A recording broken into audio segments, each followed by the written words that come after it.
Baik, Assalamualaikum warahmatullahi wabarakatuh. Kita akan lanjutkan tutorial kita terkait dengan data science menggunakan Python. Dan ini adalah tutorial yang kelima. Ya, di tutorial yang kelima ini saya akan menjelaskan tentang data exploration, jadi bagaimana kita mengeksplorasi data yang kita punya. Ya. Sebelum kita melakukan eksplorasi data, langkah pertama yang kita lakukan adalah kita mengambil library atau package yang biasa digunakan di Python untuk melakukan eksplorasi data. Package yang biasa digunakan di Python yang untuk mengeksplorasi data itu biasanya adalah Pandas yang dikenal atau NumPy. Langkah pertama adalah kita import dulu, jadi ketik di sini import Pandas SPD, kemudian import NumPy SNP. Nah, setelah kita import, kemudian kita run. Nah, kemudian langkah berikutnya adalah kita definisikan data yang akan kita lakukan atau kita explore, ya, dengan menggunakan misalnya kita definisikan data, ya, kemudian kalau kita sudah punya datanya, maka kita bisa menggunakan perintah ini pd.read, kemudian di garis bawah ini CSV, ya. Nah, ini biasanya data yang kita pakai banyaknya kalau di Python itu menggunakan tipe data CSV. Nah, sebagai contoh misalnya ini saya sudah punya data yang saya taruh di folder dataset, ya, komputer saya. Nah, maka kita bisa tuliskan, kita kopikan semua nama datanya. Ini nama datanya yang .csv, kemudian dia letaknya di folder mana. Ini ada di folder dataset, di folder data mining, dan seterusnya. Ya, kemudian ini ada di drive C. Nah, jangan lupa kalau kita punya data yang ada di komputer kita, maka supaya data itu bisa kita baca, maka harus dikasih tanda titik 2 di sini di depan dan di belakang. Ketik. Kemudian juga slash-nya ini yang tadinya mungkin miring ke kiri seperti ini, ya, harus kita rubah menjadi seperti ini supaya bisa dibaca. Ya. Kemudian kalau sudah, tinggal kita run. Nah, kalau tidak ada error berarti datanya sudah kebaca. Kemudian, nah, setelah datanya sudah kebaca, kita ingin melihat tampilan dari data yang kita punya, maka kita bisa menggunakan perintah data titik head, ya, dalam kurung. Nah, data titik head dalam kurung ini adalah menampilkan data yang kita punya secara default itu 5 baris data, 5 baris data ke bawah, ya, kalau kita menggunakan data head ini. Kemudian juga kita bisa tahu kolom-kolom apa yang ada di data kita. Nah, kita run data yang saya punya, ya, seperti ini. Ya, ini data yang saya punya, gitu ya. Nah, kemudian misalnya kita ingin mendelete, ya, ingin mendelete kolom yang ada di data yang kita punya, misalnya karena kita tidak membutuhkan kolom tersebut. Sebagai contoh misalnya di sini kan ada kolom ID, ada kolom sepaleng CM, sepal with CM, petal length CM, petal with CM, dan spesiesnya, ya. Maka misalnya kolom ID ini tidak kita perlukan, maka kita bisa kita delete kolom itu supaya tidak ikut dianalisis, maka menggunakan perintah bisa menggunakan del data, ya, kemudian kurung siku, buka, tutup, kemudian kita masukkan nama kolom di data tersebut. Dari sini adalah ID. Jangan lupa ini kalau di Python kan pakai sensitif, ya. Kalau di nama kolom itu adalah I-nya huruf besar, D-nya huruf kecil juga sama. Jadi kita kasih tanda petik, ya. Kemudian kita run seperti ini. Kemudian kita ingin lihat hasilnya apakah memang sudah di-delete kolom yang ID ini atau belum. Nah, maka kita bisa tuliskan lagi data.head, kemudian kita run. Nah, ini hasilnya, ya, ini hasilnya. Ternyata ada yang ID-nya sudah tidak tampil. Nah, kemudian kita juga misalnya ingin merubah judul kolomnya ini, merubah judul kolom dari data yang kita punya, yang tadinya misalnya ini adalah Cetal length CM, kemudian Cetal width CM, petal length CM, petal width CM, dan spesies, ya. Maka kita bisa apa namanya ubah nama ini, nama kolomnya ini dengan menggunakan ini ya, data.column, kemudian kita tuliskan nama yang barunya, misalnya Cetal length. Jadi kalau ini kan ada Cetal length CM, kemudian di apa namanya nggak ada spasinya gitu ya. Cetal width juga sama. Nah, kita rubah menjadi semuanya ya, Cetal length, Cetal width, ya, petal length, petal width, kemudian yang spesies ini kita rubah namanya menjadi kelas.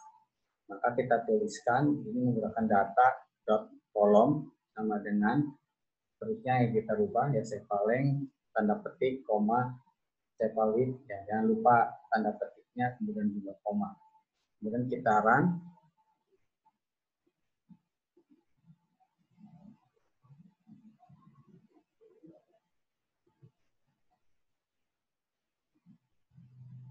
Bentar ya, proses. Kita run. Nah ini ya sudah kita run. Kemudian kita ingin coba lihat hasilnya, maka lagi kita ketikkan lagi data.head ya, data.head. Kita run lagi. Nah ini hasilnya, ternyata sudah berubah, yang tadinya namanya Cetal length CM menjadi Cetal length biasa. Ya, kemudian kalau ini nggak ada spasinya, yang bawah sudah ada spasinya. Kemudian yang ini juga yang tadinya nama kolomnya adalah spesies, ya, berubah menjadi kelas. Ya. Kemudian misalnya berikutnya kita ingin menghitung berapa nilai rata-rata, berapa nilai standar deviasi, berapa angka minimum, angka maksimum di setiap kolom ini, maka kita bisa menggunakan perintah ini. From pandas.api.types import is numeric data type. Kemudian kita definisikan for kolom, jadi untuk kolom yang ada di data kolom yang kita punya, if is numeric data kolom, maka kita lakukan ini. Jadi print nama kolomnya, print rata-ratanya. Nah, kalau kita mau mencari rata-rata, cukup dengan data, kemudian kolom mana yang akan kita rata-ratakan, kemudian .min, kemudian pembuka penutup. Kalau kita mau mencari standar deviasi juga sama, data, kemudian kemudian standar deviasi ya. Kemudian untuk minimum sama data, kemudian nama kolomnya, kemudian nilai minimum. Menggunakan .min. Kalau kita mau mencari data maksimum, data, nama kolomnya, kolom yang mana, kemudian nilai maksimum. Nah, kemudian kita run. Nah, ini hasilnya seperti ini. Jadi untuk Cetal length ini dia rata-ratanya adalah 5,84, kemudian standar deviasinya ya, kemudian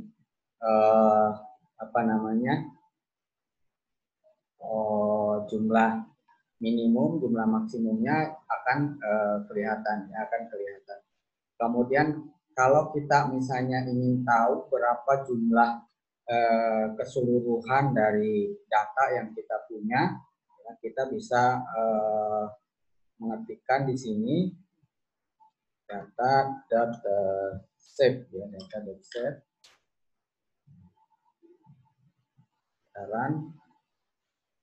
Nah, ini jumlah data yang kita punya. Jadi ada 150 baris ke bawah, kemudian ada 5 kolom ya. 5 kolom itu berarti kolom pertama 1, 2, 3, 4, 5. Nah, ini data yang kita punya. Ya, jadi 150 data ke bawah. Jadi misalnya Cetal length ini ada 150 data ke bawah, Cetal width ada 150 data, petal length ada 150 data juga ke bawah, petal width ada 150 ke bawah, kemudian kelas juga sama. Nah, jadi kita bisa mengetahui berapa jumlah datanya itu dari set. Ya. Kemudian misalkan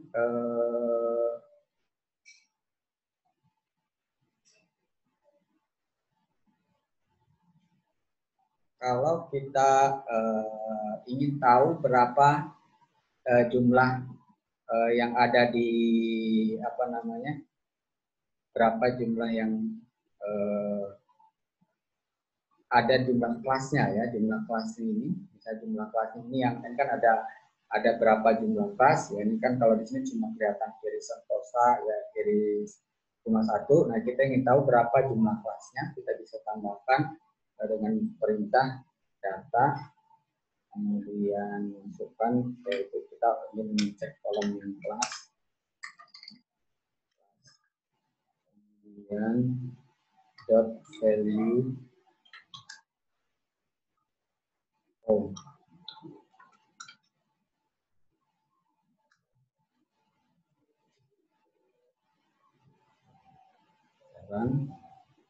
Nah, ini ternyata untuk yang kelas ini, yang data yang ada di kelas ini, itu ternyata ada Iris Virginica ada 50, Iris Setosa ada 50, kemudian Iris Versicolor juga ada 50. Tadi kan totalnya ini dia ada 150 ya kolom bawahnya. Jadi totalnya juga sama 150.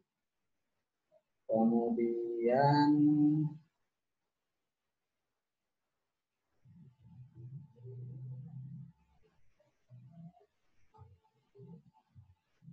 nah, kalau kita ingin tahu gambaran seluruh dari data, kita bisa tuliskan data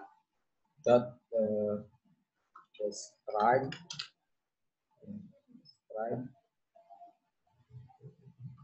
kemudian kita masukkan include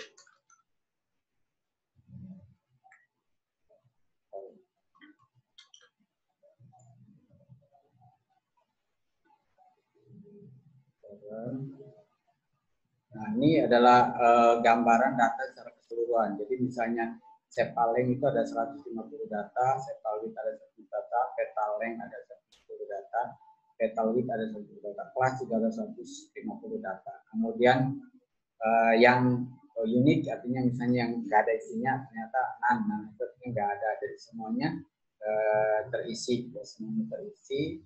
Kemudian ini rata-ratanya, rata-rata dari Sepaleng, rata-rata dari Sepalwit, rata-rata Petaleng, seterusnya. Kemudian standar deviasi, tadi nilai minimumnya, nilai maksimumnya, seperti itu. Kemudian kita juga bisa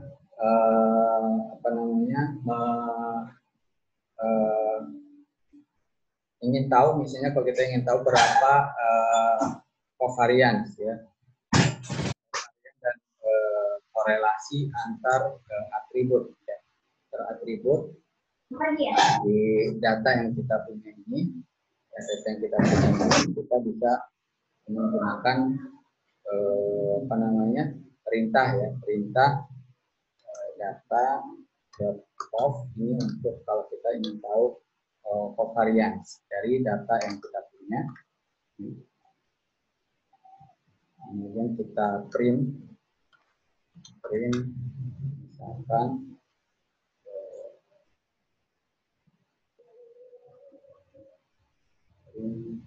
covariance.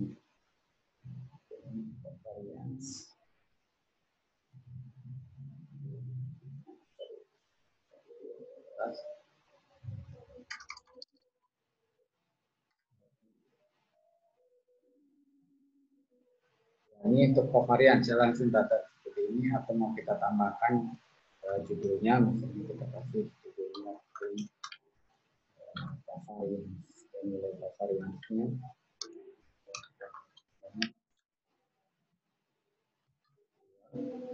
Sekarang nah, ini adalah nilai covariance dari data yang kita punya. Misalnya antara kita ingin tahu hubungan antara sepaleng dengan sepaloid, sepaleng dengan tetaleng, atau sepaleng tetalid dari sisi covariansi. Atau kita juga kalau mau kita ingin melihat nilai korelasinya, juga kita bisa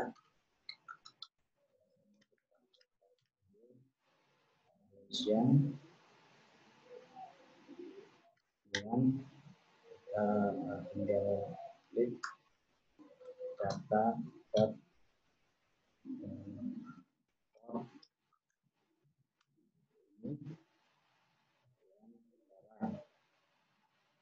ini adalah nilai korelasi dari data yang kita punya, data yang kita punya. Kemudian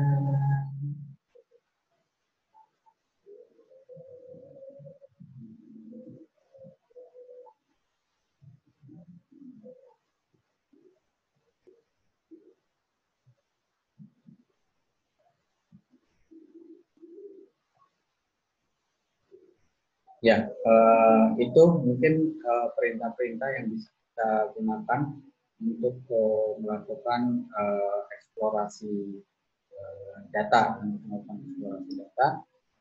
Nanti kita akan lanjutkan berikutnya terkait dengan eksplorasi data. Baik, terima kasih. Kita lanjutkan pada pertemuan berikutnya. Assalamualaikum warahmatullahi wabarakatuh.